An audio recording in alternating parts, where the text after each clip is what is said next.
I really hope it's one of those bougie camping, like camping but not really type of camping, where it's like in a cabin, you got outlets, you got a microwave, you got a fridge, like basically camping, but you get to go back to the real world. Wait, are you serious? What is she doing? Is she kidding? I'm gonna make it fit, Dad.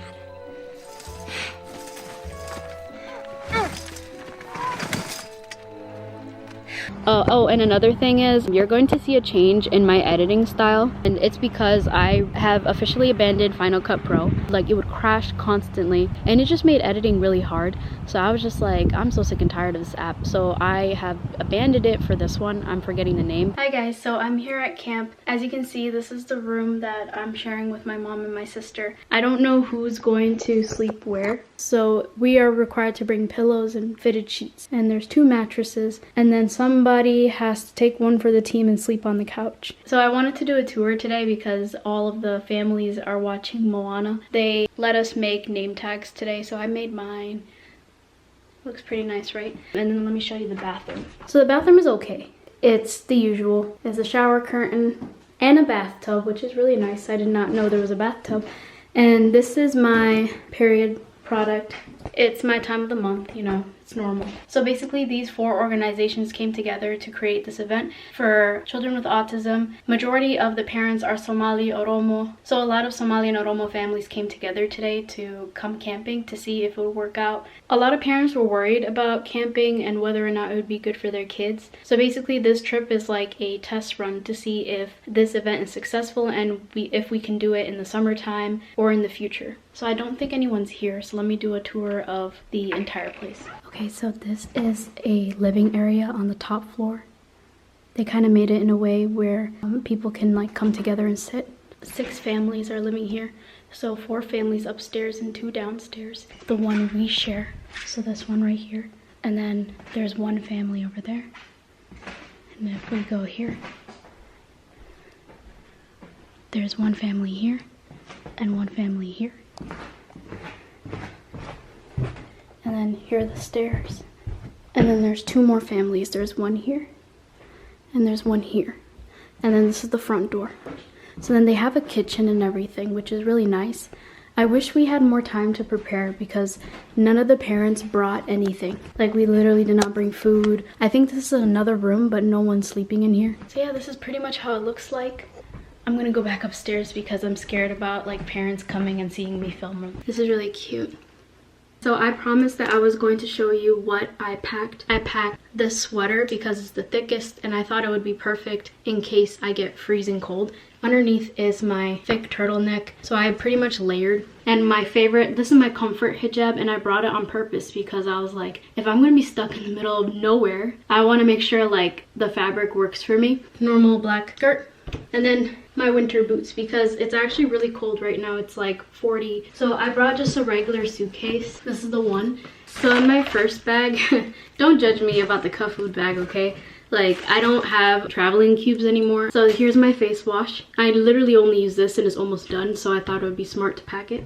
I have just a little bit of Vanny Cream face lotion. This is my sunscreen for now. I don't really like it because I do see a little bit of like that white cast, just a little hint of it. And this is my Curology makeup remover. The Olay body wash. I put the Nivea lotion that I use every day. And then here's my mechanical toothbrush. This was only $10 at Walmart.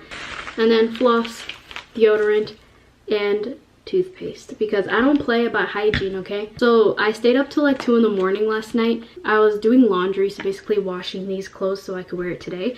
And the other thing that I did was braiding my hair. So I was just taking a bunch of Blue Magic hair gel, okay, in the middle of the night, spritzing my hair with water and then braiding it down because the last thing I want to worry about when I'm around bugs is having issues with my scalp or my hair. So I was like, I am not dealing with that. That's why I didn't have to bring a single hair care product like at all. Okay, my second bag is just makeup. So if you watched my last makeup video tutorial, I pretty much brought almost everything that I used in that makeup tutorial here. Makeup setting spray, my brushes. I found my blush, my MAC blush. And then let me go through clothes. This is my nightgown. I didn't know that they were gonna have good heating in here, but I underestimated how much they actually cared about us not freezing. So this nightgown. I brought this sweater. I might wear it on Sunday when it's time to go home. Y'all see me wear this all the damn time.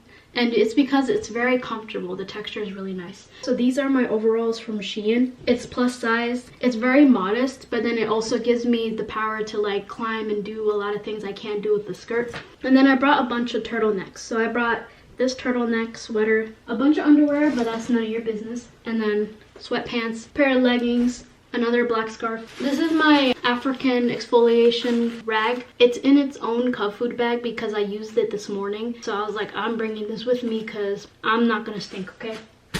And then here's some popcorn. And then here's some Doritos, just socks, and that's all I packed. I'm pretty proud of myself on how I packed. Normally I either underpack or overpack, so I was really happy I did not do either. Oh, and the last thing, this backpack, all it has is my sister's iPad, chargers, and medication. I brought my most important prized possession. So this is a heating pad. They even did this for all the campers. They all asked the same question, so they started printing out the direction of the Qibla so we don't have to ask them. I think I'm gonna end my video here. I want to take a shower before my mom and my sister come back. Bye.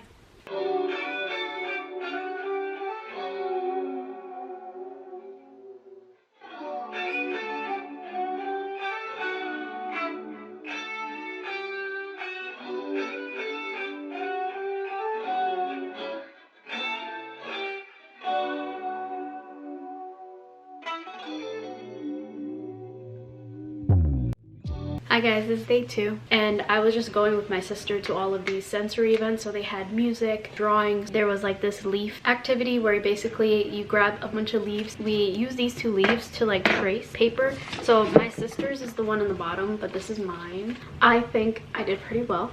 And and this is my sister's. What's hilarious is like these activities were not made for me at all. I'm not supposed to be sitting here very enthusiastically doing these activities, but it reminded me of that TikTok where like a bunch of moms were showing how like whenever it's coloring time, they have more fun than their kids. So then they're sitting there coloring like very excited, and then they look up and everyone's gone. So I was in that situation where it was like they were like, okay, on to the next activity, and then I was like, no, I'm not done. I had to kind of like reevaluate my life choices. Like I was kind of embarrassed, if I'm gonna be honest, because I feel like I would definitely be that mom in the future. We even went hiking, and in those hiking trails they had a lot of pauses for sensory things like instruments that you can play. What I really like about this camp is like all the children are not required to be neurotypical, if that makes sense. So if they stim, if they shout suddenly, or they just get up, or they don't do things in the norm, it's completely normal because the parents understand, the workers here understand. They're very used to children with special needs, so they know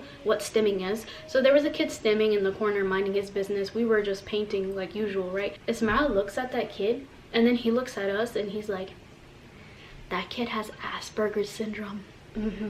When I tell you, I looked at Ismail and I was like, boy, if you don't. It was so funny. Ismail is such a sweet kid. I love him. He's like the highlight of this camping trip. But it was just like so funny how he was just looking at that kid like, could it be me? And I'm just like, Ismail, what are you doing? So there's different kids with different abilities, and there are some kids who are not able to verbally communicate, but then they can communicate flawlessly on a tablet. So there was one kid where I thought he couldn't communicate, and then one of the workers was like, use your iPad, answer the question. And then he gave a very detailed, like a complex answer on the iPad. Even I was humbled, if that makes sense, because I feel like when you have a sibling or someone really closely related to you with autism, it's very easy to just be like, oh, I know everything. But then when I came here, I realized there was such a vast difference in how children operate, and I realized the biggest mistake I was making was underestimating other people's ability to do things, ability to communicate, get tasks done. So then I really love that I realized that here. I don't think people understand, like whenever it's Eid or Ramadan and you're out in public with a bunch of people and you have someone with special needs and they display like a behavior, right? There's always that fear that somebody's gonna judge,